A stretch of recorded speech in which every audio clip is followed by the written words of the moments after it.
What's good, y'all? It's Lavish War Agency. It's Hood Hippie Jamestown. Today, I'm here with the one and only Kilo the Wizard, and welcome to the Lavish Interviews. You know what I'm saying? It's 3 a.m. in the morning. She told me Kilo is wetter. I'm on the way and I'm flying. I'm moving light as a... So, brother, I'm hella glad to have you. You've been in my playlist a lot recently. Thank you. And my group of friends playlist, right? You feel me? I hop in my friend's car, you feel me? Yeah. Slapping. Like, you feel me? On road trips, we slapping that. So I'm glad to have you here and get to know you better. You know what I mean? We've seen each other out in passing in hella different spaces. I think we've seen each other in Stanford, on some random shit, feel me? Berkeley, just outside living life, just part of the lifestyle. So glad to have you here for sure, bro. Thank you, bro. First, just to kick it off for me, like, who are you? Where are you from? You know what I mean? Yeah, man. Well, my name is Akil. I'm from Oakland. I'm from West Oakland. The West. There we go. And just a global citizen. Global citizen. I like that. I like that. You know what I mean? From the West, but I'm destined to be everywhere. You don't know where you might find me. Never, yeah. On mamas. Shit, outer space, shit, on On mamas. Come on, we big in this. We might catch me out this planet with it. Exactly. That's where I spend most of my time. Oh God. Yeah. All right, for sure. I fuck with that. So being from West Oakland, growing up in California, but spending your time in outer space, like how have your environments influenced you and your upbringing, and just who you are, but also as artists? I mean, they just made me who I am. I take different influences from everywhere. And cause I'm a sensitive person, so I pick up on shit, and I overanalyze or just attach myself to shit that I think is cool, and then it's shit that's subconsciously influenced me. I mean, environment I grew up in, West Oakland, is more of a militant kind of mindset, and just in terms of more survival kind of mindset in certain aspects. That's just that's life growing up out here. That's life, and then, but also being influenced by stuff like, my family being politically involved, my uncle, my grandfather, with their activism, and that influenced me in a sense of being a little more socially aware, I'd say, and I want to hear a little bit more about that because in the interviews I did watch of you, I could tell you're very introspective. You're, everything you think critically, and you're very intentional. And so I would love for you to share more about, when you say your family was very politicized. What was that experience growing up, and what did that mean for them, and how did that affect you? Well, yeah. So, I just know a lot of my, I wasn't really, never got too much into it. I let it. So my grandfather was a well-known civil rights leader from North Carolina, moved out here. Okay. And he did his thing. Really, he's holding it down for us. Exactly. And then, but even still to this day, still holding it down. Yeah. And my uncle involved with things like a very prominent leader in terms of in Oakland with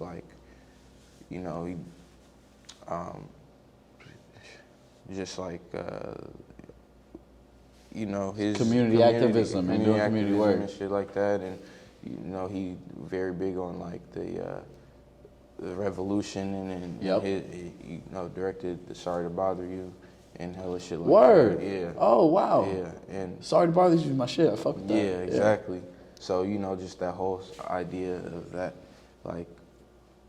anti, just more of a pro-blackness, but pro people and community, the communism aspect from his point of view. Meeting the needs of our community. Exactly. Absolutely. But he's very, I would say very far radical, or I don't know, want to say the left, I don't know, but he's just very, and very radical. He's stomped down. Exactly. That, for sure. And then, I respect it. And in terms of intention and shit, I said, got that a lot from my father. So my dad just kind of pushing me, I always be pushed to go the extra step a lot in life and what I do and shit like that. Yeah. So I kind of always had a question of why I was doing it, and just making sure I cross my T's and dot my I's. So, and then being very what's the word, intentional with what I say, because you know, when you say something, your words are very powerful. So definitely. Yeah, just that extra level of like why I'm saying what I'm saying. Mm-hmm. That connectedness. Yeah. Bruce Lee talked about that a lot. That oneness with your mind and your body, and you know what I mean, connecting our actions to our thoughts. I think that's hella powerful, and you know, it's with this current generation just being so disconnected from the older generations. I feel like that's something I'm seeing a lot less of. So it's always, you know, something you gotta. It's great to see in other people. You know what I mean? Like, we still out here. You know what I'm saying? Exactly. I see you, brother. I see you. All right, growing up in the Bay Area, you talked about some of the things that shape your perspective on life. Who are some of your musical inspirations? From the Bay Area? Or not from the Bay Area, but growing up out here, so we have, Bay influences too, if they played a role at all. But I know you said Kanye's a big, you fuck with Kanye tough, and you actually gave a really good answer in your last interview. You said, my best version of me is my biggest influence. I thought that was great. I fuck with that. And so share more. What are some of the influences to your creativity? Yeah, well, in terms of musical, man, like, I'd say Kanye's a big influence. Just that vulnerability and that like passion, that raw passion, and it's kind of like the way I see it is just like grimy, like more. It's not as like it's more raw, and it's just more like he's emotional, but it's not like he stands for what he believes. Yeah. Kid Cudi, just in terms of sounds, like I like sounds that make you feel something type shit. I could tell by your music for sure. Exactly. Absolutely. Like Marvin Gaye, a lot of Michael Jackson, like that, that primal sound that comes from like, music. Yeah, exactly. And so that is something that I'm just like aspiring to get on that level that I want to be. And then besides music, you on the way. You well on your way, brother. I appreciate that, and it just comes with time and then music, anything else, like just my relationships with people, what I see, how I view the world, and things that happen to me on a daily basis, I kind of just interpret that, and then I just kind of like think of it as like a movie or like character development. Yeah. Like that's what I mean. I'd be separated kind of and just viewing this shit like. So I take shit personal, but something I was just like, all right, that's just like feel from music. It's just a part of the art. Yeah, exactly. I fuck with that. And so you talked about in 2019, your first year of college, play your first song. Mm-hmm. And so what drove you to using music as an outlet, or like to deciding because in our community we might all mess around with music a little bit, but what made you decide or what influenced you to be like, all right, this is my preferred outlet for whatever I'm feeling? Because I was like, it was just, I needed to express myself. Like I was kind of like didn't know what to do in college. I was studying political science. I didn't like it. I was listening to a lot of music. Yeah. I was listening to a lot of music, and I wanted to just make something. I loved it so much. Like, I don't know why at that time I was really listening to a lot of music. Okay. And I was listening to Lucky. That was probably who made me really start rapping. Lucky slaps. Exactly. Slaps. And there was a lot of things going on that time I couldn't explain, and he was saying stuff that I was like, I'd never really heard anybody talking about. I'm like, dang, it's possible to express yourself while in these unique, in these non-traditional ways that black people might that black people haven't. Exactly. Yeah. Exactly. Kind of speaking for a certain type of people, and I'm like, damn. And I was like, I want to do that too. I just needed to express myself. It was some kind of higher calling. It wasn't really like a decision. It was a decision. Like once I got that feeling, I had to make a decision. And I think when people don't make that decision, sometimes they get depressed and they get stuck. Come on, that's facts. That's why facts. That's a root of depression, is when you're not really being who you are. You should be. No, that's so when someone told me that when I was probably like 18, it's like when you feel that, that's like the version of yourself you could be and that you want to be yelling and screaming please, nigga, bring me to life. Exactly. Oh God. Exactly. And then all it takes is that you don't even have to be there already, but once you're doing that, that part, it can go away. You know what I mean? Yeah, you can heal through that. Yeah, you let him become you. Exactly. Yes. Exactly. That's real, and bringing your visions to, I think that's a version of bringing your visions to life, and I think bringing a vision to life is the most amazing thing we could do on this planet, man. Yeah, exactly. For sure. Exactly. And to what I was saying is more like there's a point in time where you figure out your purpose or one of your purposes, and I think that's just when you have to act on it. I don't think there's one purpose. I think we got, and it's a general thing, like to lead people, to help people. Like this is gonna be vague, but once you feel that, then you gotta act on it. Absolutely, because that you could do that through many different channels. Exactly. But having that, I was talking about this recently, but just understanding what your mission is, right? Like every entity should have a mission statement, and knowing what your values are, and everything you do should align with that. Exactly.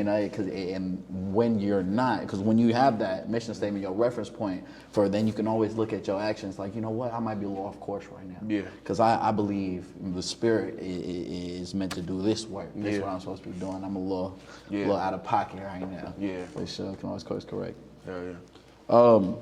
Okay. So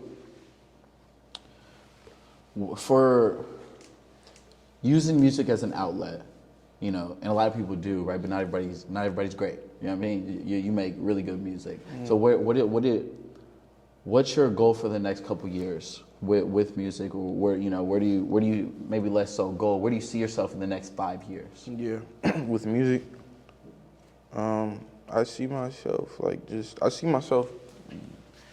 making crazier music and just pushing the boundaries, pushing that line with and when it comes to expression, when it comes to like the way I release music, just kind of more of what I'm doing now. Yep. I do see myself at the stuff that's gonna benefit me, like shows and bigger shows and stuff like that. But that's gonna come. In terms of music, I expressing more of what I am, more like just touching on a wide range of topics and stuff, like working with people. Yeah. Like I want to work with like I want to work with different people. Like I'm trying to work with like someone like Lana Del Rey, or I'm trying to work with like hell yeah, like Calvin or like Ellie Goulding. That's like a bro. I can see that. I can see the collabs. Yeah. I can hear them. I feel like I need more like rappers and white pop artists need to collab, because that's when it was like, you feel me? Like, bro, when Katy Perry and Kanye West, or just like shit like that. Bro, greatness happens. Yeah, exactly. Greatness happens. So you gotta bring that back. We need more people, more representation in these spaces that aren't where we're still minorities, because as we know, we do a lot of things well, especially the arts. You know what I'm saying? So whatever we get into, we can tell our unique experience through this different mediums. I'm with you, bro. Exactly. And I think like one part of the music scene, I don't know if you're gonna ask something like this, but part of the music scene right now is become so like egotistical with our people. Come on, tell me more. Tell me more. We was gonna get to that. Come on. Okay. No, let's get into it right now. It's perfect. You feel me? Conversation is flexible. Yeah. So like, it's just more, and I'm not like I'm very suspect of it too. Like I'm not, feel me? I'm not music doesn't have no ego. It's coming from you. It's emotional. It's an emotional thing. So it's coming from your ego. Yep. But in terms of like, it's with black people right now is really like overly. You know what I mean? It's very putting down other people. It's ego only. It's a lot of I. Like you hear the word, it's like I just did this. I just did that. Like it. Like it's more like and then it just creates a culture, because I think music influences the culture more than culture influences the music. I think it's like it's like a 51-50 scale. No, I agree. Like, or 41-49. Like even though like it could be argued that culture influences music, I just think it's stylish. And it does, but it's.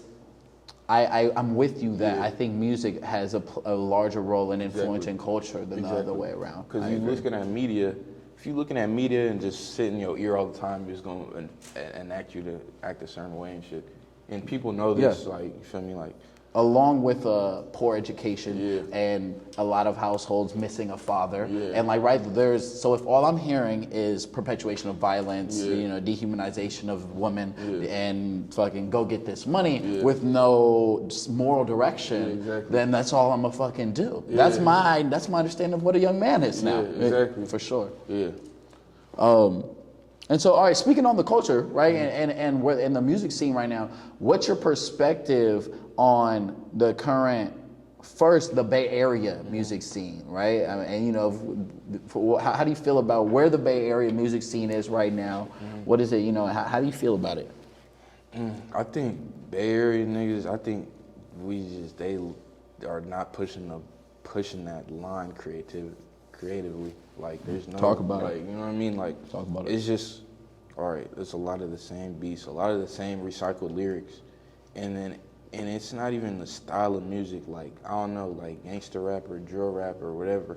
I feel like all right, there's that, but then you focus on we could also focus on the art, and it's not even just that kind of rap, just in general. Yeah. Like, you at the end of the day, you not just what you are rapping about, like, you're also an artist, so look, like, think a little deeper. Like, it just takes a little second to think a little deeper, maybe a little bit more critical thought. Exactly. So maybe for visuals or something like that, like, I think that, like, the standard point and shoot in front of in front of the car or in front of the house with money, like, maybe just think a little more, like, have these what's it called, like, just create a storyboard or something like that, you know what I mean? Like, not everybody is just standing in front of the car the whole time. Like, tell something about your life. Like, you know, a little, like, make it a little more artistic, make it a little more, you know, like, be more creative. Treat it as art. Yeah, exactly. Yes. Like, you can, like, we all have that capability, bro. Like, we're not so linear. So I think it's just like, it's more of just like the rapid production and shit like that. And but, like, even back in the day when you looked at Bay Area artists, and you had, like, from my perspective, it seemed like creative, even though they was rapping about certain shit. It was unique. Like, that's what made the Bay high. Like, it was a unique wave of hyphy, like, for sure. Exactly, man. So it's endless, like, but it's just like people want to get that video out because it's like it's like currency. You want to get that out. You want to level up. You know, I got this visual, man. I got new shit. Yeah, exactly. But. So would you say, and my bad, I didn't mean to cut you off. No, and I think it's also videographers too that need to look at it. It's not just like artists, or it's not just music artists, it's like the visual artists too, maybe putting that extra step in. I mean, what I heard from you, and first thought, it always feels like there's never enough videographers, especially out here. I feel like it feels like we're always short on videographers. But, like, I think what I heard from you is to do it at the highest level. Like, we need more people putting in the effort, like learning the process of how to create at the highest level possible. I think a lot of what we see, you know, and I think there's a lot of great artists in the Bay right now, but I think there is more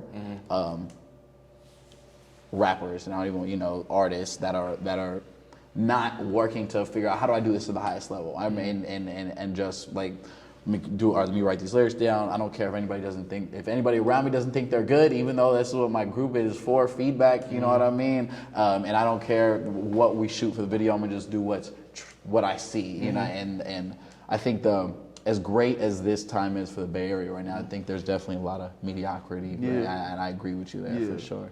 But I think there's gonna be, I'm optimistic that there's gonna be like it's a new movement, so I see things going in a good direction. Yeah. And it takes people like us to be like the leaders and show, you know. Oh, mamas. And be vocal. Exactly. Because I feel like, you know, artists like yourself and as, you know, Juice who we just had in here and a lot of the other artists that are popping out here in the Bay right now, I feel like this, like, we're on the verge of a Bay Area renaissance right exactly. now. I feel that too. I feel that. And being vocal, just saying shit that might not perpetuate the culture, might like be anti-culture or sure, just be anti-status quo. Yeah. Yeah, but it's necessary. Yeah.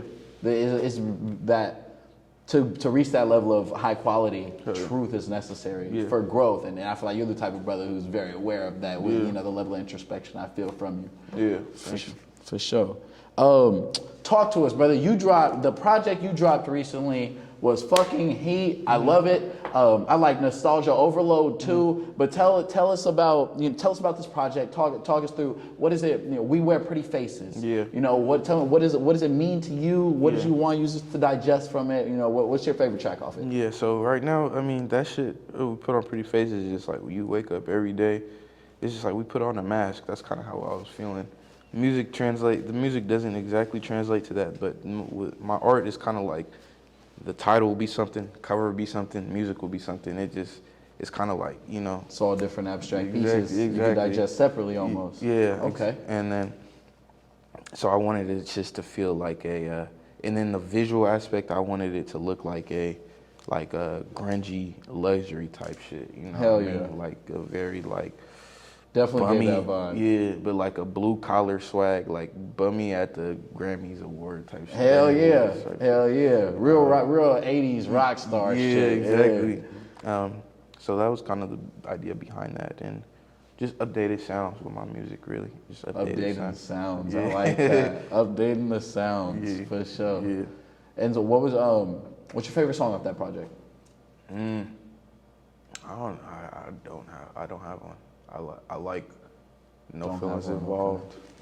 I like No Feelings Involved. So that's and a Radio banger. Killer. It's a banger. Yeah. Hey, bro, so this morning I'm slapping it. Yeah. I'm slapping it. Radio Killer comes on. Yeah. And I was a big Dream fan growing up. Oh. But the first time I listened to that motherfucker, I didn't catch it. I'm bad with catching samples. I'm slapping it. I'm like, Yeah. oh, this nigga's stupid with the Dream sample, man. man. Go slap Radio Killer, Kilo the Wizard off We Wear Pretty Faces. Yeah. My bad, bro. Nah, it's fine. Fucking all that weird. I don't even. It's But bro, a banger, bro. You feel me? You got the Dream sample on that motherfucker doing numbers. Yeah. Why is you spoke to and I think it's in line with what we're talking about right now. Is why is vulnerability in music important? Because people are really just going through stuff out there, so you have to be open. Like you have to.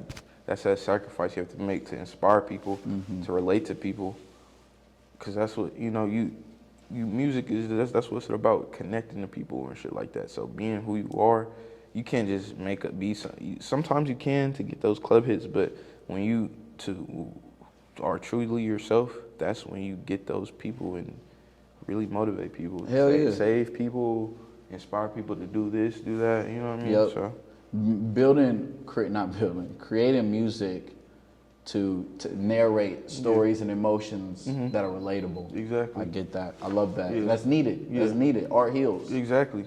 Absolutely. Okay. As we, Rear Tour's wrapping it up. I know you mentioned a distribution deal. What's hell excited for you? What's that like? What's that process been like? And what are you excited? What is that going to mean looking forward for your music and rollouts? Yeah. So I mean, I can't really speak on it too much. Okay. But I noticed you didn't mention who it was with. I was like, okay, cool. Can we get that drop? Yeah. It's another upcoming company that's doing their thing too. So it's like a partnership, more like awesome. And so we just got some stuff coming. That's all I'm gonna say. All right, dope. I'm excited. Yeah. So stuff coming. So new project on the way. Oh yeah. All right. When can we expect that? I'll say within the next few weeks. Fuck it. Like next few weeks. Come on, Kilo the Wizard got a new project on the way. Next few weeks. Yeah, man. All right, bet. Now that's hell exciting. All right. So before we wrap up, what do you want to leave the folks with? Leave the fans with? Who are all excited for this upcoming project and are still slapping We Wear Pretty Faces. Yeah. So, man, just just express yourself too, and like talk to people. Like let's get that like human connection back and shit like that. And then you also gotta go to the gym. And then I was gonna show the cam this one video. Come on. Cause Yeah, we get a little special insight. This is hold on. So you gotta stay in the gym, stay fit, goddamn. Which camera should he show? Top 10 Goopy Woobies. Number 10 we got Goopoo Loopoo. He's hella funny. Then we got Stoopoo Doopoo. What a go. So that's how. Learn nature. Nature. All right, there we go. I'm just fucking wrong, bro. More nature, niggas.